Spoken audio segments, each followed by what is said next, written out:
La búsqueda del presente. Discurso de Octavio Paz al recibir el Premio Nobel de Literatura en 1990. Comienzo con una palabra que todos los hombres, desde que el hombre es hombre, han proferido. Gracias. Es una palabra que tiene equivalentes en todas las lenguas y en todas es rica la gama de significados. En las lenguas romances va de lo espiritual a lo físico, de la gracia que concede Dios a los hombres para salvarlos del error y la muerte a la gracia corporal de la muchacha que baila o la del felino que salta en la maleza. Gracias es perdón, indulto, favor, beneficio, nombre, inspiración, felicidad en el estilo de hablar o de pintar, ademán que revela las buenas maneras y, en fin, acto que expresa bondad de alma. La gracia es gratuita, es un don. Aquel que lo recibe, el agraciado, si no es un mal nacido, lo agradece, da las gracias. Es lo que yo hago ahora con estas palabras de poco peso. Espero que mi emoción compense su levedad. Si cada una fuese una gota de agua, ustedes podrían ver a través de ellas lo que siento, gratitud, reconocimiento, y también una indefinible mezcla de temor, respeto y sorpresa al verme ante ustedes en este recinto que es, simultáneamente, el hogar de las letras suecas y la casa de la literatura universal. Las lenguas son realidades más vastas que las entidades políticas e históricas que llamamos naciones. Un ejemplo de esto son las lenguas europeas que hablamos en América. La situación peculiar de nuestras literaturas frente a las de Inglaterra, España, Portugal y Francia depende precisamente de este hecho básico. Son literaturas escritas en lenguas trasplantadas. Las lenguas nacen y crecen en un suelo, las alimenta una historia común. Arrancadas de su suelo natal y de su tradición propia, plantadas en un mundo desconocido y por nombrar, las lenguas europeas arraigaron en las tierras nuevas, crecieron con las sociedades americanas y se transformaron. Son la misma planta y son una planta distinta. Nuestras literaturas no vivieron pasivamente las vicisitudes de las lenguas trasplantadas. Participaron en el proceso y lo apresuraron. Muy pronto dejaron de ser meros reflejos transatlánticos. A veces han sido la negación de las literaturas europeas y otras, con más frecuencia, su réplica. A despecho de estos vaivenes, la relación nunca se ha roto. Mis clásicos son los de mi lengua y me siento descendiente de Lope y de Quevedo como cualquier escritor español. Pero no soy español. Creo que lo mismo podrían decir la mayoría de los escritores hispanoamericanos y también de los Estados Unidos, Brasil y Canadá frente a la tradición inglesa, portuguesa y francesa. Para entender más claramente la peculiar posición de los escritores americanos, basta con pensar en el diálogo que sostiene el escritor japonés, chino o árabe con esta o aquella literatura europea. Es un diálogo a través de lenguas y de civilizaciones distintas. En cambio, nuestro diálogo se realiza en el interior de la misma lengua. Somos y no somos europeos. ¿Qué somos entonces? Es difícil definir lo que somos, pero nuestras obras hablan por nosotros. La gran novedad de este siglo en materia literaria ha sido la aparición de las literaturas de América. Primero surgió la angloamericana y después, en la segunda mitad del siglo XX, la de América Latina en sus dos grandes ramas, la hispanoamericana y la brasileña. Aunque son muy distintas, las tres literaturas tienen un rasgo en común: la pugna, más ideológica que literaria, entre las tendencias cosmopolitas y las nativistas, el europeísmo y el americanismo. ¿Qué ha quedado de esa disputa? Las polémicas se disipan, quedan las obras. Aparte de este parecido general, las diferencias entre las tres son numerosas y profundas. Una es de orden histórico más que literario. El desarrollo de la literatura angloamericana coincide con el ascenso histórico de los Estados Unidos como potencia mundial. El de la nuestra con las desventuras y convulsiones políticas y sociales de nuestros pueblos. Nueva prueba de los límites de los determinismos sociales e históricos, los crepúsculos de los imperios y las perturbaciones de las sociedades coexisten a veces con obras y momentos de esplendor en las artes y las letras. Lipot y Tufut fueron testigos de la caída de los Tang. Velázquez fue el pintor de Felipe IV. Seneca y Lucano fueron contemporáneos y víctimas de Nerón. Otras diferencias son de orden literario y se refieren más a las obras en particular que al carácter de cada literatura. Pero ¿tienen un carácter las literaturas? ¿Poseen un conjunto de rasgos comunes que las distingue unas de otras? No lo creo. Una literatura no se define por un quimérico, inaccesible carácter. Es una sociedad de obras únicas unidas por relaciones de oposición y afinidad. La primera y básica diferencia entre la literatura latinoamericana y la angloamericana reside en la diversidad de sus orígenes. Uno y otros comenzamos por ser una proyección europea. Ellos de una isla y nosotros de una península. Dos regiones excéntricas por la geografía, la historia y la cultura. Ellos vienen de Inglaterra y la Reforma, nosotros de España, Portugal y la Contrarreforma. Apenas debo mencionar, en el caso de los hispanoamericanos, lo que distingue a España de las otras naciones europeas y le otorga una notable y original fisonomía histórica. España no es menos excéntrica que Inglaterra, aunque lo es de manera distinta. La excentricidad inglesa es insular y se caracteriza por el aislamiento, una excentricidad por exclusión. La hispana es peninsular y consiste en la coexistencia de diferentes civilizaciones y pasados, una excentricidad por inclusión. En lo que sería la católica España, los visigodos profesaron la herejía de Arriano, para no hablar de los siglos de dominación de la civilización árabe, de la influencia del pensamiento judío, de la reconquista y de otras peculiaridades. En América, la excentricidad hispánica se reproduce y se multiplica, sobre todo en países con antiguas y brillantes civilizaciones como México y Perú.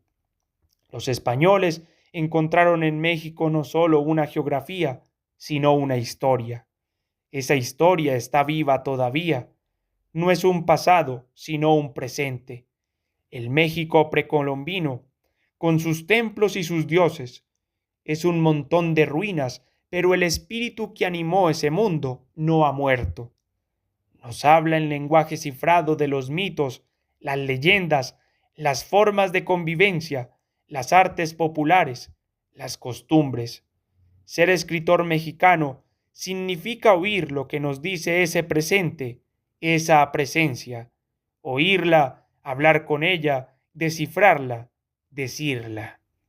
Tal vez después de esta breve digresión sea posible entrever la extraña relación que, al mismo tiempo, nos une y separa de la tradición europea.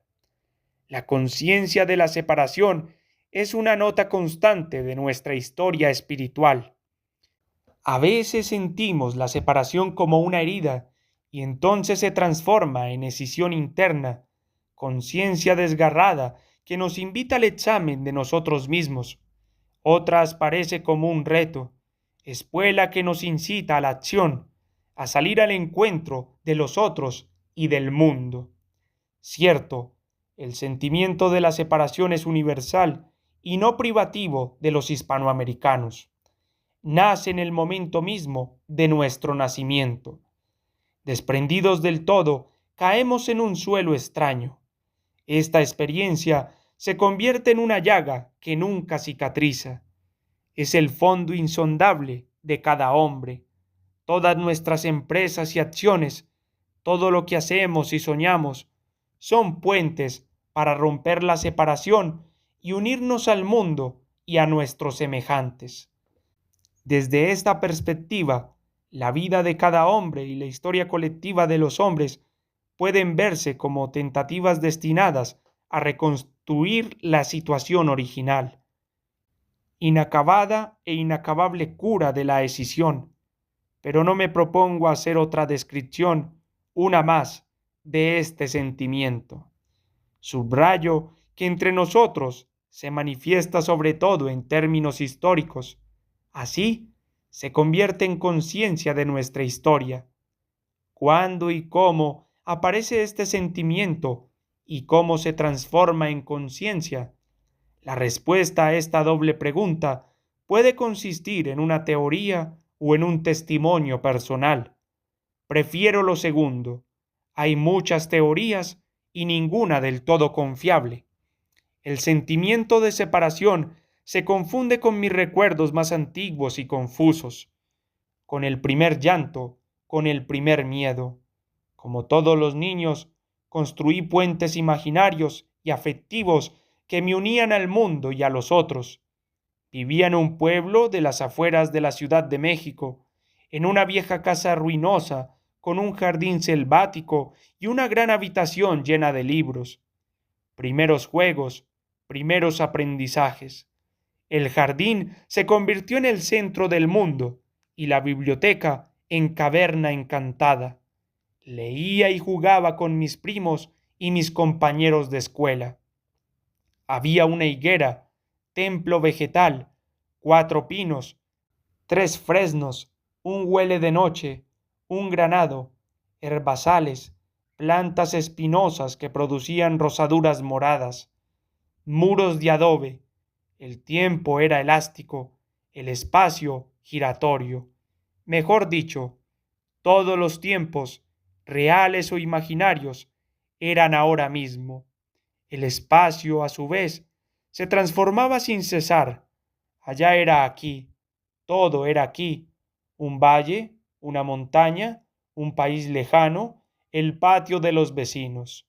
Los libros de estampas, particularmente los de historia, hojeados con avidez, nos proveían de imágenes, desiertos y selvas, palacios y cabañas, guerreros y princesas, mendigos y monarcas. Naufragamos con Simbad y con Robinson, nos batimos con de Artagan, tomamos Valencia con el Cid. Cómo me hubiera gustado quedarme para siempre en la isla de Calipso. En verano la higuera mecía todas sus ramas verdes como si fuesen las velas de una carabela o de un barco pirata. Desde su alto mástil, batido por el viento, descubrí islas y continentes, tierras que apenas pisadas se desvanecían. El mundo era ilimitado y, no obstante, siempre al alcance de la mano. El tiempo era una sustancia maleable y un presente sin fisuras. ¿Cuándo se rompió el encanto? No de golpe, poco a poco. Nos cuesta trabajo aceptar que el amigo nos traiciona, que la mujer querida nos engaña, que la idea libertaria es la máscara del tirano. Lo que se llama caer en la cuenta es un proceso lento y sinuoso, porque nosotros mismos somos cómplices de nuestros errores y engaños. Sin embargo, puedo recordar con cierta claridad un incidente que, aunque pronto olvidado, fue la primera señal. Tendría unos 6 años y una de mis primas, un poco mayor que yo, me enseñó una revista norteamericana con una fotografía de soldados desfilando por una avenida, probablemente de Nueva York. Vuelven de la guerra, me dijo. Esas pocas palabras me turbaron como si anunciasen el fin del mundo o el segundo advenimiento de Cristo. Sabía, vagamente, que allá lejos, unos años antes, había terminado una guerra y que los soldados desfilaban para celebrar su victoria. Para mí aquella guerra había pasado en otro tiempo, no ahora ni aquí. La foto me desmentía. Me sentí, literalmente, desalojado del presente. Desde entonces, el tiempo comenzó a fracturarse más y más, y el espacio, los espacios. La experiencia se repitió una y otra vez. Una noticia cualquiera, una frase anodina, el titular de un diario, una canción de moda, pruebas de la existencia del mundo de afuera y revelaciones de mi realidad. Sentí que el mundo se escindía. Yo no estaba en el presente. Mi ahora se disgregó. El verdadero tiempo estaba en otra parte. Mi tiempo, el tiempo del jardín, la higuera, los juegos con los amigos, el sopor bajo el sol de las 3 de la tarde entre las hierbas, el higo entreabierto, negro y rojizo, como un ascua, pero un ascua dulce y fresca. Era un tiempo ficticio. A pesar del testimonio de mis sentidos, el tiempo de allá, el de los otros, era el verdadero, el tiempo del presente real. Acepté lo inaceptable, fui adulto. Así comenzó mi expulsión del presente. Decir que hemos sido expulsados del presente puede parecer una paradoja. No, es una experiencia que todos hemos sentido alguna vez. Algunos la hemos vivido primero como una condena y después transformada en conciencia y acción. La búsqueda del presente no es la búsqueda del Edén terrestre ni de la eternidad sin fechas. Es la búsqueda de la realidad real. Para nosotros, hispanoamericanos, ese presente real no estaba en nuestros países. Era el tiempo que vivían los otros, los ingleses, los franceses, los alemanes. El tiempo de Nueva York, París, Londres. Había que salir en su busca y traerlo a nuestras tierras. Esos años fueron también los de mi descubrimiento de la literatura. Comencé a escribir poemas. No sabía qué me llevaba a escribirlos. Estaba movido por una necesidad interior difícilmente definible. Apenas ahora he comprendido que entre lo que he llamado mi expulsión del presente y escribir poemas había una relación secreta. La poesía está enamorada del instante y quiere revivirlo en un poema. Lo aparta de la sucesión y lo convierte en el presente fijo. Pero en aquella época yo escribía sin preguntarme por qué lo hacía. Buscaba la puerta de entrada al presente. Quería ser de mi tiempo y de mi siglo. Un poco después esta obsesión se volvió idea fija. Quise ser un poeta moderno. Comenzó mi búsqueda de la modernidad. ¿Qué es la modernidad? Ante todo, es un término equívoco. Hay tantas modernidades como sociedades. Cada una tiene la suya. Su significado es incierto y arbitrario, como el del periodo que la precede, la Edad Media. Si somos modernos frente al medioevo, ¿seremos acaso la Edad Media de una futura modernidad? ¿Un nombre que cambia con el tiempo es un verdadero nombre? La modernidad es una palabra en busca de su significado. ¿Es una idea, un espejismo o un momento de la historia? ¿Somos hijos de la modernidad o ella es nuestra creación? Nadie lo sabe a ciencia cierta. Poco importa. La seguimos, la perseguimos. Para mí, en aquellos años, la modernidad se confundía con el presente, o más bien, lo producía. El presente era su flor extrema y última. Mi caso no es único ni excepcional. Todos los poetas de nuestra época, desde el periodo simbolista, fascinados por esa figura, a un tiempo magnética y elusiva, han corrido tras ella. El primero fue Baudelaire, el primero también que logró tocarla y así descubrir que no es sino tiempo que se deshace entre las manos. No referiré mis aventuras en la persecución de la modernidad. Son las de casi todos los poetas de nuestro siglo. La modernidad ha sido una pasión universal. Desde 1850 ha sido nuestra diosa y nuestro demonio. En los últimos años se ha pretendido exorcizarla y se habla mucho de la posmodernidad. ¿Pero qué es la posmodernidad, sino una modernidad aún más moderna? Para nosotros, latinoamericanos, la búsqueda de la modernidad poética tiene un paralelo histórico en las repetidas y diversas tentativas de modernización de nuestras naciones. Es una tendencia que nace a fines del siglo XVIII y que abarca a la misma España. Los Estados Unidos nacieron con la modernidad y ya para 1830, como lo vio Tocqueville, eran la matriz del futuro. Nosotros nacimos en el momento en que España y Portugal se apartaban de la modernidad. De ahí que a veces se hablase de europeizar a nuestros países. Lo moderno estaba fuera y teníamos que importarlo. En la historia de México, el proceso comienza un poco antes de las guerras de independencia. Más tarde, se convierte en un gran debate ideológico y político que divide y apasiona a los mexicanos durante el siglo XIX. Un episodio puso en entredicho no tanto la legitimidad del proyecto reformador como la manera en que se había intentado realizarlo. La Revolución Mexicana. A diferencia de las otras revoluciones del siglo XX, la de México no fue tanto la expresión de una ideología más o menos utópica como la explosión de una realidad histórica y psíquica oprimida. No fue la obra de un grupo de ideólogos decididos a implantar unos principios derivados de una teoría política. Fue un sacudimiento popular que mostró a la luz lo que estaba escondido. Por esto mismo fue, tanto o más que una revolución, una revelación. México buscaba al presente afuera y lo encontró adentro, enterrado pero vivo.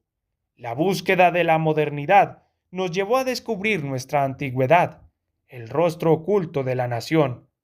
Inesperada lección histórica que no sé si todos han aprendido.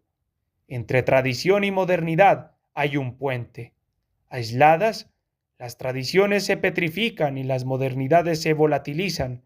En conjunción, una anima a la otra y la otra le responde dándole peso y gravedad.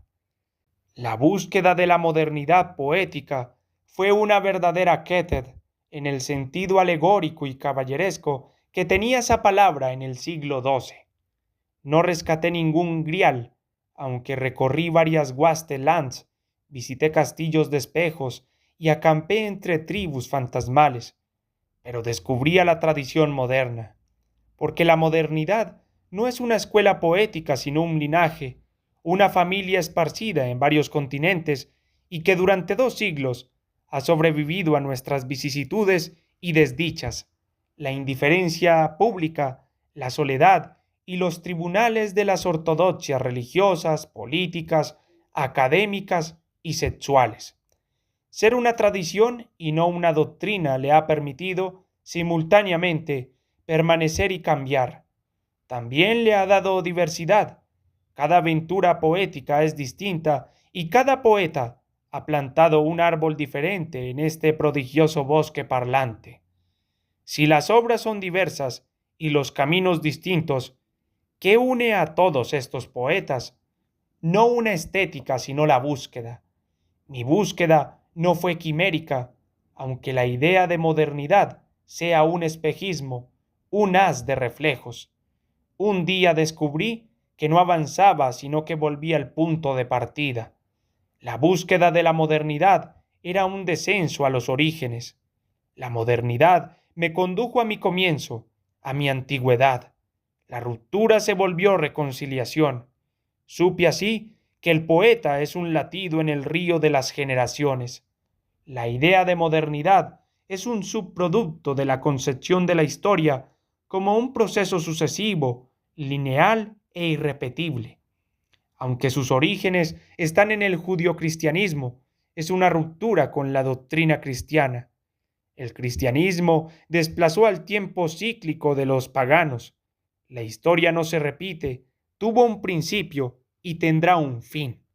El tiempo sucesivo fue el tiempo profano de la historia, teatro de las acciones de los hombres caídos, pero sometido al tiempo sagrado, sin principio ni fin. Después del juicio final, lo mismo en el cielo que en el infierno, no habrá futuro. En la eternidad no sucede nada porque todo es. Triunfo del ser sobre el devenir. El tiempo nuevo, el nuestro, es lineal como el cristiano pero abierto al infinito y sin referencia a la eternidad. Nuestro tiempo es el de la historia profana, tiempo irreversible y perpetuamente inacabado, en marcha no hacia su fin, sino hacia el porvenir. El sol de la historia se llama futuro y el nombre del movimiento hacia el futuro es progreso. Para el cristianismo, el mundo, o como antes se decía, el siglo, la vida terrenal, es un lugar de prueba. Las almas se pierden o se salvan en este mundo. Para la nueva concepción, el sujeto histórico no es el alma individual, sino el género humano, a veces concebido como un todo y otras como un grupo escogido que lo representa. Las naciones adelantadas de Occidente, el proletariado, la raza blanca o cualquier otro ente.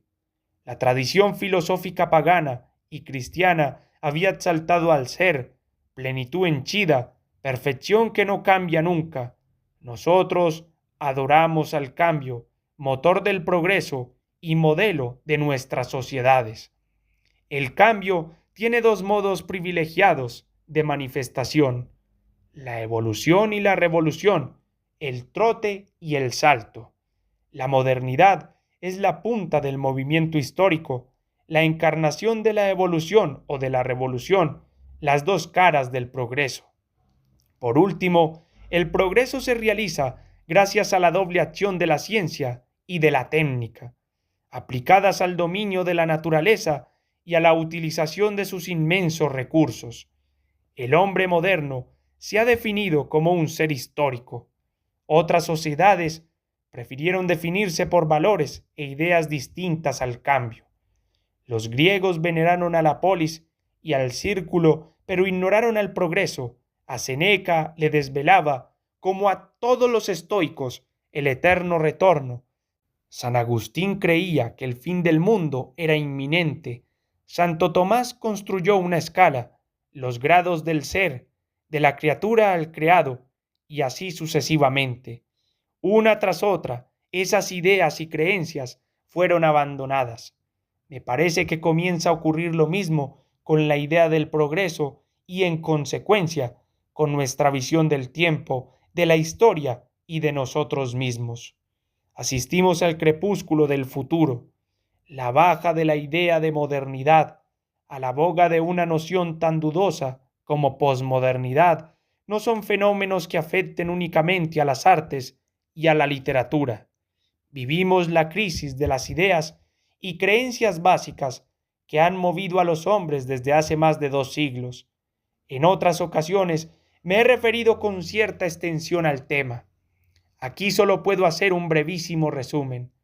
En primer término, está en entredicho la concepción de un proceso abierto hacia el infinito y sinónimo de progreso continuo. Apenas sí debo mencionar lo que todos sabemos. Los recursos naturales son finitos y un día se acabarán. Además, hemos causado daños tal vez irreparables al medio natural y la especie misma está amenazada. Por otra parte, los instrumentos del progreso, la ciencia y la técnica, han mostrado con terrible claridad que pueden convertirse fácilmente en agentes de destrucción. Finalmente, la existencia de armas nucleares es una refutación de la idea de progreso inherente a la historia. Una refutación, añado, que no hay más remedio que llamar devastadora. En segundo término, la suerte del sujeto histórico, es decir, de la colectividad humana en el siglo XX. Muy pocas veces los pueblos y los individuos habían sufrido tanto: 2 guerras mundiales, despotismo en los 5 continentes, la bomba atómica y, en fin, la multiplicación de una de las instituciones más crueles y mortíferas que han conocido los hombres, el campo de concentración. Los beneficios de la técnica moderna son incontables, pero es imposible cerrar los ojos ante las matanzas, torturas, humillaciones, degradaciones y otros daños que han sufrido millones de inocentes en nuestro siglo. En tercer término, la creencia en el progreso necesario. Para nuestros abuelos y nuestros padres, las rutinas de la historia, cadáveres, campos de batalla desolados, ciudades demolidas, no negaban la bondad esencial del progreso histórico. Los caldazos y las tiranías, las guerras y la barbarie de las luchas civiles eran el precio del progreso, el rescate de sangre que había que pagar al Dios de la historia. ¿Un Dios? Sí, la razón misma, divinizada y rica en crueles astucias, según Hegel. La supuesta racionalidad de la historia se ha evaporado. En el dominio mismo del orden, la regularidad y la coherencia, en las ciencias exactas y en la física, han reaparecido las viejas nociones de accidentes y de catástrofe. Inquietante resurrección que me hace pensar en los terrores del año 1000 y en la angustia de los aztecas al fin de cada ciclo cósmico. Y para terminar esta apresurada enumeración, la ruina de todas esas hipótesis filosóficas e históricas que pretendían conocer las leyes de desarrollo histórico. Sus creyentes, confiados en que eran dueños de las llaves de la historia, edificaron poderosos estados sobre pirámides de cadáveres. Esas orgullosas construcciones, destinadas en teoría a liberar a los hombres, se convirtieron muy pronto en cárceles gigantescas. Hoy las hemos visto caer, las echaron abajo, no los enemigos ideológicos, sino el cansancio y el afán libertario de las nuevas generaciones. ¿Fin de las utopías? Más bien, fin de la idea de la historia como un fenómeno cuyo desarrollo se conoce de antemano. El determinismo histórico ha sido una costosa y sangrienta fantasía. La historia es imprevisible porque su agente, el hombre, es la indeterminación en persona. Este pequeño repaso muestra que, muy probablemente, estamos al fin de un periodo histórico y al comienzo de otro. ¿Fin o mutación de la edad moderna? Es difícil saberlo. De todos modos, el derrumbe de las utopías ha dejado un gran vacío, no en los países en donde esa ideología ha hecho sus pruebas y ha fallado, sino en aquellos en los que muchos la abrazaron con entusiasmo y esperanza. Por primera vez en la historia, los hombres viven en una suerte de intemperie espiritual y no, como antes, a la sombra de esos sistemas religiosos y políticos que, simultáneamente, nos oprimían y nos consolaban. Las sociedades son históricas, pero todas han vivido guiadas e inspiradas por un conjunto de creencias e ideas metahistóricas. La nuestra es la primera que se apresta a vivir sin una doctrina metahistórica. Nuestros absolutos, religiosos o filosóficos, éticos o estéticos, no son colectivos sino privados. La experiencia es arriesgada. Es imposible saber si las tensiones y conflictos de esta privatización de ideas, prácticas y creencias que tradicionalmente pertenecían a la vida pública terminará por quebrantar la fábrica social. Los hombres podrían ser poseídos nuevamente por las antiguas furias religiosas y por los fanatismos nacionalistas. Sería terrible que la caída del ídolo abstracto de la ideología anunciase la resurrección de las pasiones enterradas de las tribus, las septas y las iglesias. Por desgracia, los signos son inquietantes. La declinación de las ideologías que he llamado metahistóricas, es decir, que significan un fin, una dirección a la historia, implica el tácito abandono de soluciones globales.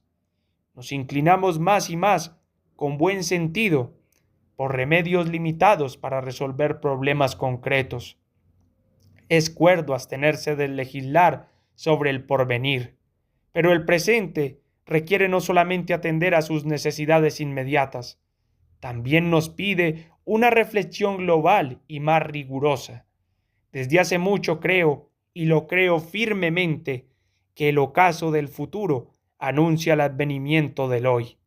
Pensar el hoy significa, ante todo, recobrar la mirada crítica, por ejemplo, el triunfo de la economía de mercado, un triunfo por default del adversario. No puede ser únicamente motivo de regocijo. El mercado es un mecanismo eficaz, pero, como todos los mecanismos, no tiene conciencia y tampoco misericordia. Hay que encontrar la manera de insertarlo en la sociedad para que sea la expresión del pacto social y un instrumento de justicia y equidad. Las sociedades democráticas desarrolladas han alcanzado una prosperidad envidiable. Asimismo, son islas de abundancia en el océano de la miseria universal. El tema del mercado tiene relación muy estrecha con el deterioro del medio ambiente. La contaminación no solo infesta al aire, a los ríos y a los bosques, sino a las almas. Una sociedad poseída por el frenesí de producir más para consumir más tiende a convertir las ideas, los sentimientos, el arte, el amor, la amistad y las personas mismas en objetos de consumo. Todo se vuelve cosa que se compra, se usa y se tira al basurero. Ninguna sociedad había producido tantos desechos como la nuestra, desechos materiales y morales. La reflexión sobre la hora no implica renuncia al futuro ni olvido del pasado. El presente es el sitio de encuentro de los tres tiempos. Tampoco puede confundirse con el fácil hedonismo. El árbol del placer no crece en el pasado o en el futuro, sino en el ahora mismo. También la muerte es un fruto del presente. No podemos rechazarla. Es parte de la vida. Vivir bien exige morir bien. Tenemos que aprender a mirar de frente a la muerte. Alternativamente luminoso y sombrío, el presente es una esfera donde se unen las mitades, la acción y la contemplación. Así como hemos tenido filosofías del pasado y del futuro, de la eternidad y de la nada, mañana tendremos una filosofía del presente. La experiencia poética puede ser una de sus bases. ¿Qué sabemos del presente? Nada o casi nada. Pero los poetas saben algo. El presente es el manantial de las presencias. En mi peregrinación en busca de la modernidad me perdí y me encontré muchas veces. Volví a mi origen y descubrí que la modernidad no está fuera, sino adentro de nosotros. Es hoy y es la antigüedad más antigua. Es mañana y es el comienzo del mundo. Tiene 1000 años y acaba de nacer. Jawal traza ideogramas chinos del siglo IX y aparece en la pantalla de televisión. Presente intacto, recién desenterrado, que se sacude el polvo de los siglos, sonríe y de pronto se echa a volar y desaparece por la ventana. Simultaneidad de tiempos y de presencias. La modernidad rompe con el pasado inmediato solo para rescatar al pasado milenario y convertir a una figurilla de fertilidad del neolítico en nuestra contemporánea. Perseguimos a la modernidad en sus incesantes metamorfosis y nunca logramos asirla. Se escapa siempre. Cada encuentro es una fuga. La abrazamos y al punto se disipa. Solo era un poco de aire. Es el instante, ese pájaro que está en todas partes y en ninguna. Queremos asirlo vivo, pero abre las alas y se desvanece, vuelto un puñado de sílabas. Nos quedamos con las manos vacías. Entonces las puertas de la percepción se entreabren y aparece el otro tiempo, el verdadero, el que buscábamos sin saberlo, el presente, la presencia.